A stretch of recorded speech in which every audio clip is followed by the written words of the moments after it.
In-nies jagħmlu l-arti, imma l-arti hija tan-nies hija din il-mistoqsija prinċipali li qegħdin nagħmlu f'din is-sensiela, l-arti tan-nies. Merħba nilqakom għat-tieni episodju flimkien magħkom u mal-mistiedna li ta' kull ġimgħa qed ikollna magħna se nkunu qed nesploraw l-arti u r-rwol tagħha fid-diversi oqsma tagħha u fid-diversi oqsma ta' ħajjitna fil-kuntest ovvjament tal-Malta Biennale.art, l-ewwel biennale li qed isir fil-Gżejjer Maltin. Biennale ta' arti kontemporanja imżewġa ma' siti storiċi.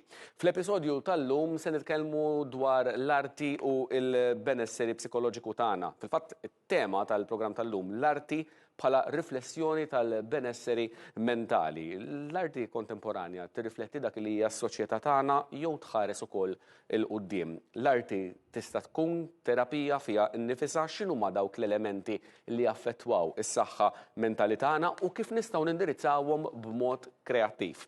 Miegħi llum biex niddiskutu dan kollu Maraja Borċ u Arjan Spiteri Cremona. Maraja Borċ hija spatial designer b'xogħla tinvestiga numru ta' temi u din is-sena flimkien ma' artisti oħrajn qed tipparteċipa wkoll fil-Biennale u Arjan Spiteri Cremona hija psikoterapista b'numru ta' snin ta' esperjenza fil-qasam tas-saħħa mentali, iżda wkoll mużiċista u propju se nisimgħu kif jirnexxielek iżżewweġ il-professjoni mal-passjoni mużikali. Fil-fatt Arjan din hija l-ewwel mistoqsija li xtaqt li nibda biha.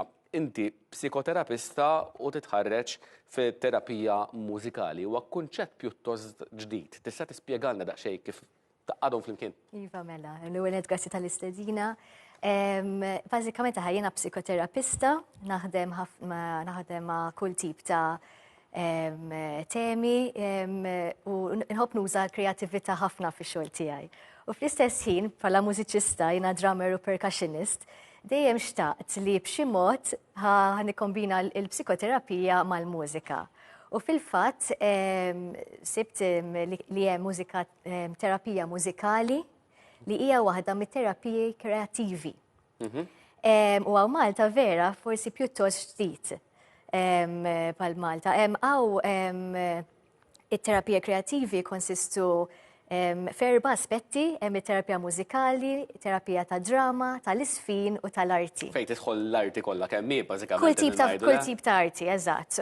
U jiena il-fokus tiegħi jisu bħalissa qed nispeċjalizza fl-arti, fil-terapija mużikali. X'tieħu iktar milli inti forsi anke klijenti tiegħek x'jieħdu minnha din il-terapija bil-mużika? Bil-mużika. Fil-fatt minn barra li qed nistudja qed naħdem ukoll fil-qasam ta' terapija mużikali Villa Bianca li huwa proġett ta' The Malta Trust Foundation tal-eċċellenza tagħha Mary Louise Calleja Preka. Huwa l-ewwel ċentru f'Malta fejn hemm dat tip ta' terapija mużikali. Bażikament hemm ħafna benefiċċji. Ħantik eżempju, jiena naħdem ma' tfal u żgħażagħ bil-diżabilità u forsi hemm uħud minnhom li ma jużawx il-kliem. Qed nitkellmu fuq komunikazzjoni allura. Eżatt, pereżempju, ġifieri l-mużika hija forma ta' espressjoni, ta' komunikazzjoni, ta' kif tirrelata ma' ħaddieħor. Pereżempju, il-mużika bażikament hija għodda, ġifieri aħna mhux qed nitgħallmu l-mużika, mhux qed nagħlmuhom pereżempju il-pjanu, hawn min jixtieq jitgħallem, imma t-terapija hija kif ħanużaw l-instrument jew il-mużika jew il-vuċi tagħna biex ngħinu l-espressjoni, biex ngħinu l-komunikazzjoni. Biex tikkomunika biex twassal messaġġ. Biex twassal messaġġ, biex tissoċjalizza iktar biex inti tħossok iktar konfidenti. Ġifieri hemm diversi tipi, ġifieri forsi hawn min kif qed qabel ma jistax juża l-vuċi tiegħu, allura juża l-mużika. Xi ħadd li forsi għandu diżabilità fiżika, allura l-mużika qed tgħinu jesprimi ruħu b'mod differenti. Hawnhekk xtaqt indaħħal il-Maraja. Arjan semmiet il-mużika fil-każ tagħha isservi biex tikkomunika dak il-kliem kultant ma jkunx biżżejjed għall-persuna jew oħra biex tikkomunika. Tħoss li l-arti għalik hija għandha l-istess funzjoni? Hija, għandha l-istess funzjoni naħseb dik il-ħaġa li ikun hemm xi ħaġa li ma tistax tesprimi ruħek bi kliem, xi ħaġa li mhijiex tangibbli pereżempju ironikament bl-arti nagħmilha aktar fiżika. dak tip tista' tesprimi xi ħaġa li hija ġo fik. Fuq emozzjonijiet allura f'dal-każ qed titkellem. Art stess hija xi ħaġa naħseb li intrinsikament trid tuża l-emozzjonijiet tiegħek u tagħmilha iktar qisu b'mod fiżika. X'inhu dak li l-aktar li tħoss li għandek tikkomunika permezz tal-arti tiegħek inti? Jiena id-direzzjoni tiegħi bħala artista hija vera qisu broad. M'hemmx qisu direzzjoni waħda biss li nieħu. Imma dejjem ikun hemm qisu l-aspett tas-saħħa mentali ġo fih. U nipprova nuża qisu il-filosofija pereżempju biex ngħid xi ħaġa fl-art tiegħi. Qegħdin ngħixu f'soċjetà u fi żmien li fejn is-saħħa mentali qed intuha ferm aktar importanza milli konna nagħtuha fil-passat. L-arti tista' tgħin biex in-nies jieħdu ħsieb saħħithom mill-lat mentali? Marja. Arja. Definitely. Bażikament, meta jkollna kull tip ta' arti qed nespandu ruħna, ġifieri qed inkunu kreattivi. Per meta nisimgħu diska tal-mużika, soltu nisimgħu diska li, per skont il-burdata tagħna. U jisu dik il-biċċa tal-arti, il-mużika, diġà qed tgħinna ngħidu ara, per qed tgħinni nesprimi dak li ma nistax nesprimi u dak li qed. Però di xi ħaġa għall-artist, biss intom l-artisti, le? Però intom tużaw l-emozzjonijiet tagħkom biex toħolqu biex tweldu l-arti fil-mużika jew arti viżiva. U għalikom forsi servi bħala terapija. Imma mbagħad min qiegħed jikkonsma dik l-arti, allura min ġie qiegħed jara l-arti tagħkom, min qed jisma' l-mużika, min qiegħed jara l-arti li toħolqu. Kif tista' tgħinhom bħala terapija? Ara jiena kelli exhibition plajt u it-tieni ġurnata għamilt xi ħaġa plajt specials fejn jiena għamilt animation fuq l-arti tiegħi biex nuri li tista' tieħu kontroll fuq l-istorja tiegħek. Issa m'hemmx bżonn ikun arti viżwali biss, ukoll tista' tagħmel pereżempju l-mużika, kien hemm l-element ta' mużika, jew tista' tagħmel performing arts, jew tista' tagħmel poeżiji li fit-tieni ġurnata tiegħi kien hemm pereżempju laqda tal-Malti u di shows li għamlu performance tal-arti tagħhom, ġifieri provajt nuri li hemm aktar elementi fuq l-arti li inti tista' tagħmelhom ukoll. Arja, minnaħa tiegħek. Anki jekk xi ħadd mhux xi ħadd li qed ikkonsuma l-arti xorta qed jagħmlu benefiċċju kbir.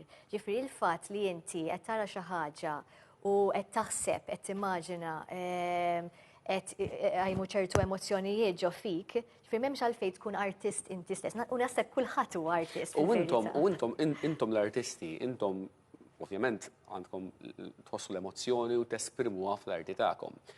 Però tippretendu li min qiegħed jara jew jisma' l-arti tagħkom iħoss l-istess emozzjonijiet, jiġu tfgħu twasslu l-istess emozzjonijiet tagħkom lil min qed jara, jew inkella tħallu lil kulħadd liberu jesperjenza l-emozzjonijiet li jħossu, li jixtieq iħossu, iktar milli jixtieq, li jispiċċa jħossu wara li jara jew jisma' l-arti tagħkom. Marja. Ara jiena bħala artista nista' ngħid xi ħaġa li qed inħoss jien, imma dik qisu l-proċess tiegħi, u mbagħad ir-riżultat, u mbagħad dik għall-persuni li qed jaraw l-arti tagħhom. Jiġifieri huma jista' jgħor xi ħaġa li jiena m'iniex qed nara wkoll. Jiġifieri mingħajr struttura, arti m'hemmx qisu struttura li trid tkun magħha. Taqbel Arjan Isa? Iva naqbel, pal-meta tara pittura astratta u it's up to the person li jisu kif ħajara, kif ħajinterpreta. L-interpretazzjoni kollox. U anki bil-mużika wkoll. Ġifieri anki f'xogħli pereżempju il-għan huwa mhux biex inwassal il-messaġġ tiegħi imma li nikkolaboraw flimkien. Li ħanużaw il-mużika biex dak il-ħin stess qed nikkreaw xi ħaġa flimkien. Mhux jiena ħanikrea xi ħaġa għall-persuna l-oħra. Marja, kif kienet l-esperjenza tiegħek inti u tħejji għall-Malta Biennale? Mela, aħna konna vera jisu kontenti li rnexxielna x'kienet kompetizzjoni u aħna konna team terba. Kont jiena, Sumaya Ben Sad, Rebecca Mifsud u Claude Borch li aħna kellna aħna konna jiena spatial designer artista, Claude Borch perit u structural engineer u koll Rebecca u koll u Sumaya perita u koll. U pala team naħseb li għamilna l-installation li hija 4x4 meters. Dili għedin naraw propju palissa. Eżatt.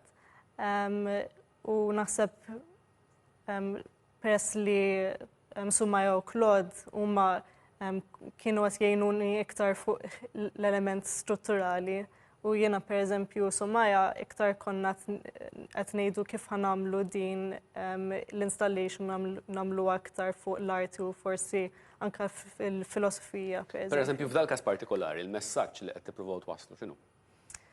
Mela, hemm diversi su aspetti. Il-titlu kienet fuq Baħar Abjad u aħna rridna nkellmu fuq l-aspett li ikun hemm nies li qed jaħdmu qisu fil-construction u f'Malta jridu nagħmlu kollox iktar faċli u iktar malajr qisu cheap labor. U fl-installation tagħna hemm l-element qisu tad-demm u biex nitkellmu fuq qisu dawn in-nies li għaddew u soffrew fil-kontest ta' construction. Arjan, fil-każ tiegħek il-Biennale kif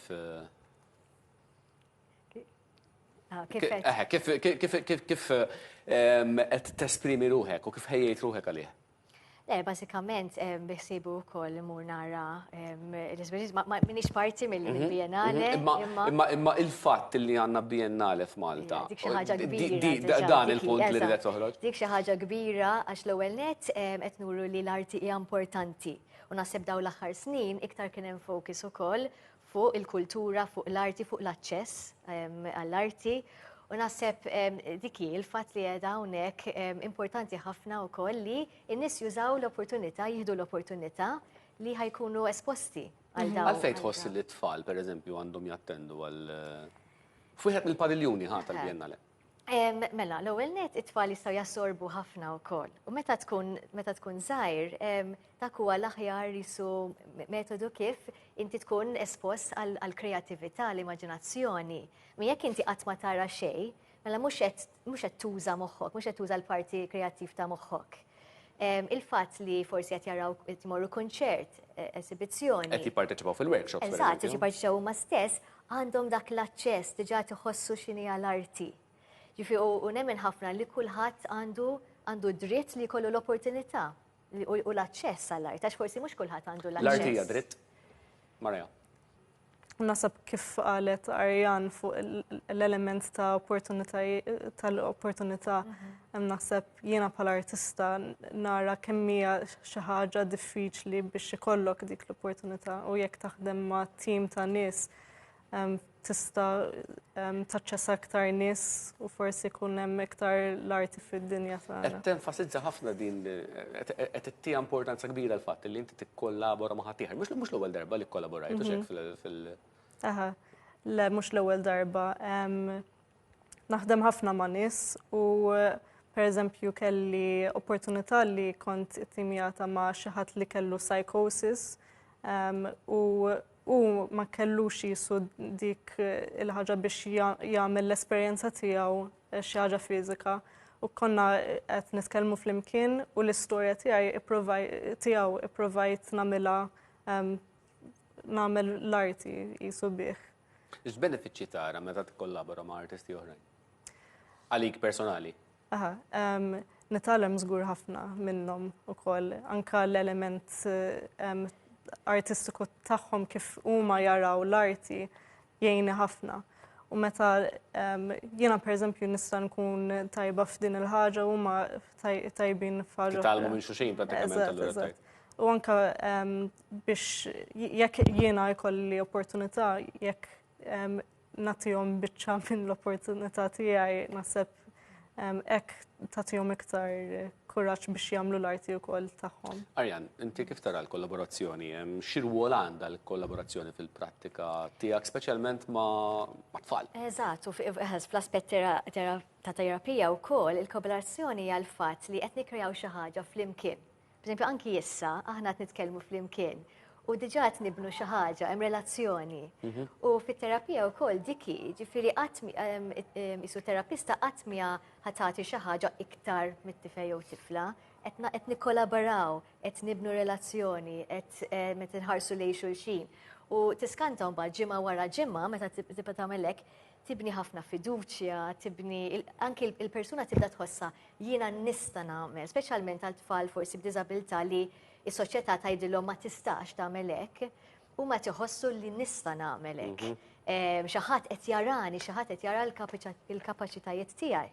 U dik vera hekk naħseb dik hija waħda mill-affarijiet vera sbieħ tat-terapija wkoll tal-aspett ta' terapija mużikali. Risqin lejn it-tmiem imma qabel nagħlqu hekk xtaqt noħroġ dan il-punt partikolari waqt li qegħdin nippreparaw għal dan il-programm sirna nafu li intom apparti li artisti tiġu minn xulxin. U wieħed mill-iprem artisti ta' Malta, Envin Cremona, tnej li intom tiġu minnu. Ek, nixtieq nisma' daqsxejn Envin Cremona qed nitkellmu, nixtieq nisma' minn għandkom l-esperjenza ta' kif tgħixuha din. Nimmaġina li ma tafuħx intom, żgur ovvjament, le? Imma, ġiri mux kwistjoni li nimmaġina jew li ma tafuħ żgur.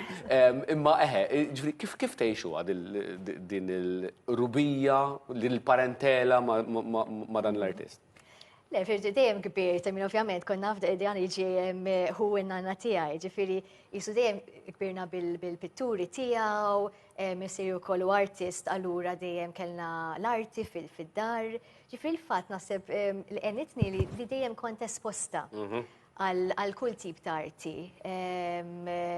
Il-fat li, per esempio, kienem l-arti ma kienem u koll Isu il-nies jisemmuħu tajtar, ok, niġi minnu, mela hemm xi ħaġa li mhijiex tal-familja tiegħi biss kważi mejja tal-pajjiż ukoll. Eżatt, kważi tal-pajjiż. Allura isu naħseb b'mod awtomatiku isu tibda tirċivi dal-messaġġ li inti tista' tisperimenta bl-arti. Ġifieri, ok, forsi mhux kulħadd ħajkun bħall-artista Envin Cremona, imma tista' tagħmel xi ħaġa. Fil-każ tiegħek wara? Nasab Għandek l-istess esperjenza? Kważi l-istess ngħid. Nasab anka jien mingħajr ma kont naf jisu id-direzzjoni li kont ħammur fih hija tal-arti. Anka jekk u kien it-siju tan-nanna tiegħi, ġifieri anka u kont naf lil-ħuħ Aldo Spiteri, aħna dejjem konna npenġu flimkien dejjem, ġifieri dejjem f'dik linja. Il-fatt li kontu esposti għall-arti tiegħu, għal ċertu tip ta' arti u ta' dan il-personaġġ, enkom biex battu din it-triq fl-aħħar mill-aħħar? Ħafna. Iva, ħafna. U forsi mingħajr ma kont naf, imma issa nara jisu l-direzzjoni li ħadd, definitely iva. U tista' tgħid u għamel hekk, ġifieri jiena wkoll nista' nagħmilha. Yes, yes. Dan il-messaġġ li qegħdin nitkellmu dwaru f'dawn il-programmi, l-arti tan-nies. Ftit ħsibijiet minn għandkom hekk biex nagħlqu verament fil-qosor, l-arti tan-nies. Għaliex għandha tkun tan-nies? Nerġa' nsemmi l-opportunità li kulħadd għandu jkollu aċċess għall-arti. Allura l-arti mhux xi ħaġa li naraw fil-knisja jew f'mużew jew xi ħadd li hija inaċċessibbli għalija. Kulħadd għandu bżonn. L-aċċessibilità l-kelma li ħandu minn għandek. Marajja. Memx bżonn tkun jisu artista like a professional artist. L-arti hija l kulħadd u anke jekk the result is not so as you want it, xorta tista' tagħmilha. Importanti li tesprimi ruħek. L-aċċessibilità u l-espressjoni. Marajja Borġ, Arjan Spiteri Cremona, grazzi ħafna tal-li kontu magħna għal-programm l-arti tan-nies. Aħna nerġgħu nkunu magħkom il-ġimgħa d-dieħla għal edizzjoni oħra ta' dan il-programm. L-arti tan-nies. Nsemmilkom.